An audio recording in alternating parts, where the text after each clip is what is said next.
वल्लाही कोई तकलीफ नहीं है। या आप मेरे को गाली, अगर आप मेरे पास होते ना, मैं आपको मिठाई खिलाता, पानी पिलाता, ठंडा फ्रिज का पानी जबरदस्त, ताकि फिर से आप गाली दीजिए और मेरे नाम है अमाल में आप खुद इजाफा करो नेकियों का, क्योंकि आपकी नेकियां बर्बाद होंगी, मेरी नहीं। कि भाई हम आह भी करते हैं तो हो जाते हैं बदनाम, हम आह भी करते हैं तो हो जाते हैं बदनाम, वो कत्ल भी करते हैं तो चर्चा नहीं होता। दोस्तों, कल के दिन एक वीडियो मैंने सूरह कौसर के ताल्लुक से अपने चैनल पर अपलोड किया था। प्यारे आका सल्लल्लाहु अलैहि वसल्लम के बेदीवानों, अगर आप चाहते हैं कि आपका पेट्रोल आपकी गाड़ी में जल्दी से ख़त्म ना हो, आप मंजिल तक पहुँचे, और आप जैसे जानते हैं महंगाई का दौर है, तो आपको चाहिए कि जब पेट्रोल भरें तो 7 मरतबा सूरह कौसर, इन्ना कल कौसर, ये सूरह पढ़ के आप दम कर दें तो इंशाअल्लाह आप बिल्कुल अल्लाह के करम में।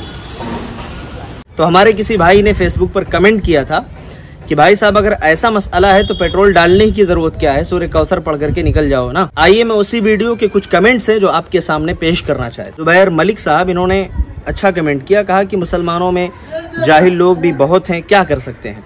यकीनन मेरे भाई, अगर दीन से हम दूर हों तो ये जहालत जो है ना गालिब आ जाती है, क्योंकि दीनदारी और जहालत, इल्म और जहालत, ये एक जगह जमा नहीं हो सकते हैं। अगर इल्म है तो आदमी जहालत से दूर होगा, क्योंकि जहालत ये अंधेरा है, इल्म रोशनी है।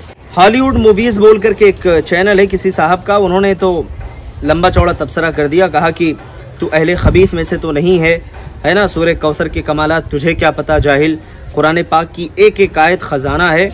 और आखिर की बात सही किया है, यानी आखिर की बात जो मैंने इस वीडियो में की है, उस आखिरी बात को इन्होंने सही मान लिया कि मतलब हाँ ठीक ठाक मैंने वो बात कही है, लेकिन सूरह कौसर के ताल्लुक से जो बातें मैंने पेश की, ये बात इनके समझ में नहीं आई। पहली बात मेरे भाई, आप अपने चैनल का नाम बदल लीजिए, हॉलीवुड मूवीज़ के बजाय कोई इस्लामी नाम रखो, अपना नाम रख लेते, कोई मसला नहीं था। मेरे भाई, अगर मैंने खिलाफ हदीस, खिलाफ शरा कोई बात कही है, तो अगर आप दावा करते हो दलील पेश करके दिखा दो। मैं कहता हूँ पूरा कुरान खजाना है, पूरा कुरान शिफा है, पूरे कुरान में अल्लाह ने बरकत रखी है, लेकिन वो बरकत किस चीज़ में? अमल करने में। अगर ऐसे ही कुरान की और सूरतों की बरकतें आप गिनाने बैठ जाओगे ना, तो दुनिया में किसी को हाथ पैर चलाने की ज़रूरत नहीं पड़ेगी। हर कोई घर में बैठे बैठे बोलेगा मैं कुरान की फलां सूरा पढ़ करके फूंक देता हूँ भाई, बरकत आ जाएगी, मैं फातिहा खानी कर देता हूँ, बरकत आ जाएगी।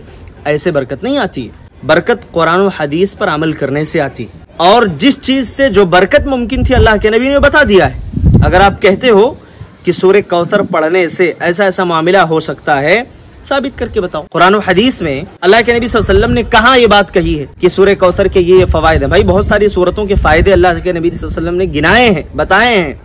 आयतल कुर्सी आप पढ़ें, रात के वक्त अल्लाह ताला एक फरिश्ता मुकर्रर कर देता है कि जो सुबह तक आपकी हिफाजत करता है। सुबह के वक्त आप पढ़ लें, शाम तक अल्लाह की तरफ से मुकर्रर करदा फरिश्ता जो है आपकी हिफाजत करता है, फ़ायदा मालूम है। इसी तरीके से आप देख लें, अगर हर नमाज के बाद, फ़र्ज़ नमाज के बाद आयतल कुर्सी आप पढ़ते हैं, आयतल कुर्सी की तिलावत आप करते हैं, हदीस में आता है कि सिर्फ मौत ही जन्नत से उसको रोके रखती है, जैसे उसकी वफात होगी वो आदमी बराह रास्त जन्नत में जाएगा। तो ऐसे ही अगर सूरह कौसर की कोई फजीलत अल्लाह के नबी ने बताई है, तो बराए मेहरबानी बहुत अदब के साथ, बड़े एहतराम के साथ मैं आपसे कहता हूँ भाई वो दलील ला करके बता दो, हम भी मान लेंगे। लेकिन ये गाली देना, अहले खबीस कहना और बहुत सारे बुरे अलकाब से पुकारना, इससे हमें कोई तकलीफ नहीं होती है, वल्लाही कोई तकलीफ नहीं है। या आप मेरे को गाली, अगर आप मेरे पास होते ना, मैं आपको मिठाई खिलाता, पानी पिलाता, ठंडा फ्रिज का पानी जबरदस्त, ताकि फिर से आप गाली दीजिए और मेरे नाम है अमाल में आप खुद इजाफा करो नेकियों का, क्योंकि आपकी नेकियां बर्बाद होंगी, मेरी नहीं। एक साहब है आसिफ खान, इन्होंने कमेंट किया कि भाई सूरह कौसर में बहुत बरकत है, भाई साहब तुम भी पढ़ करके देखो।